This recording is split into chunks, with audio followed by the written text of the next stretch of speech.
listen. I don't know what this is, but just listen.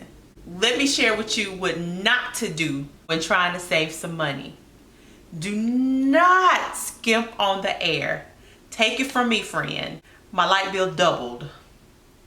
So I had this bright idea to shut off the air. In Dallas, in the middle of the summer. When people get hot, they become aggressive. And let's just say that wasn't a good look. Hey guys, welcome back to my channel. So today I'm going to share with you how we saved $50,000 in 12 months. Yes, you see it in the title. That's what we're talking about today. So if you want to hear how we did it, then stay tuned. Before I share with you what I did to save money, let me give you the backstory. So when my husband and I first got married, we decided we wanted to embark on this financial independence thing, right? I was hyped. I had checked out Dave Ramsey. I was like, yes, I can do this. So boom, let's jump into it, okay? I bet you're like, what, girl? I know. Listen. Listen is my favorite word. So if you hear it 100 times, hey, I'm warning you now. Count them up. Tell me how many times I said it in the comment section, okay? So when my husband and I first got married, we wanted to become financially independent. Scratch. Okay, so we didn't want to become financially independent. I wanted to be financially independent. So I had to kind of like reel him in and get him on the bandwagon and kind of drag him along with me, okay?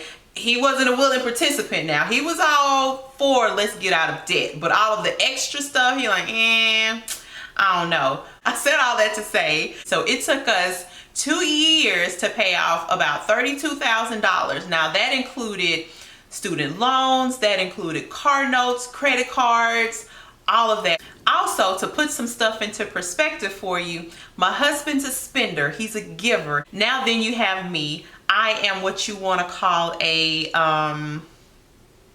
occasional splurger. Spender? Listen.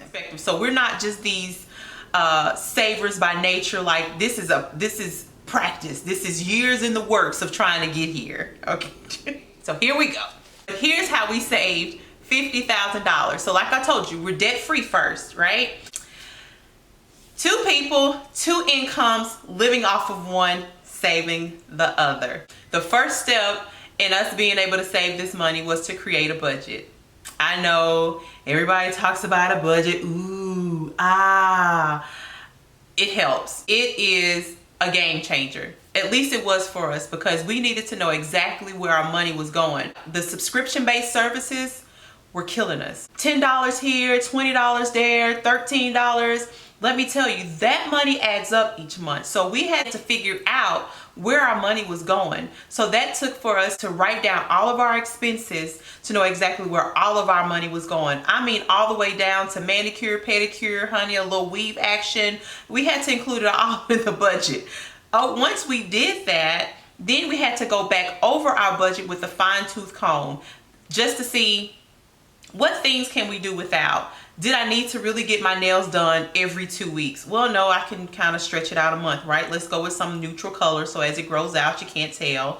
Maybe that means I can't go and get my hair done every month like I originally was doing. So now I have to go and try to create and make my own wigs and things. But seriously, these are the type of things that we had to sit down and talk about in order to find ways to scale back and save money.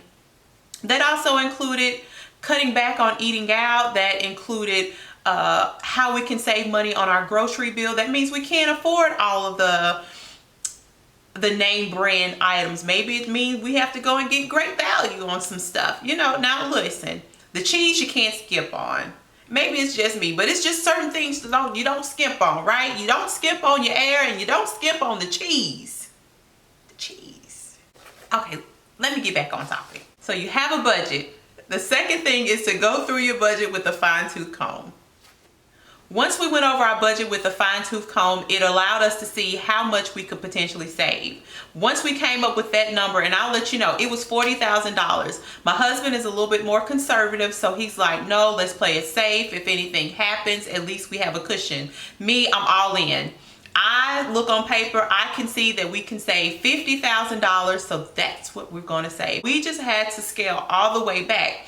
As our income increased, our standard of living did not increase with that. That's another way that we were able to increase our savings. Next, we made sure that we were paying ourselves first. Now, that didn't come before our tithing, right? I'm wholeheartedly committed and believe in tithing and giving first. So that's what we did. We paid our tithes, then we paid ourselves, which is your savings. After we did that, we paid all of our bills.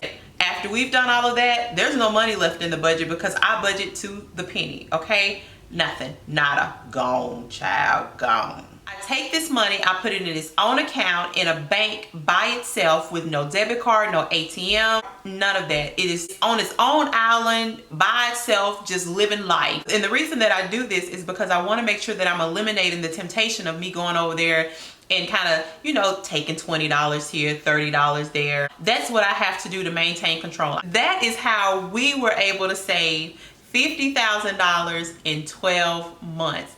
I hope this video for you was helpful. I hope you took some tips and tricks. Look, not skipping on the air, right? So you have to find ways to cut back, but you have to make sure that you're doing it in a way that fits your lifestyle, because what works for me may not necessarily work for you. So you take what applies, and what doesn't, hey, toss it to the winds. As always, thank you for tuning into my channel. I hope you took something from this video. I love you and God bless.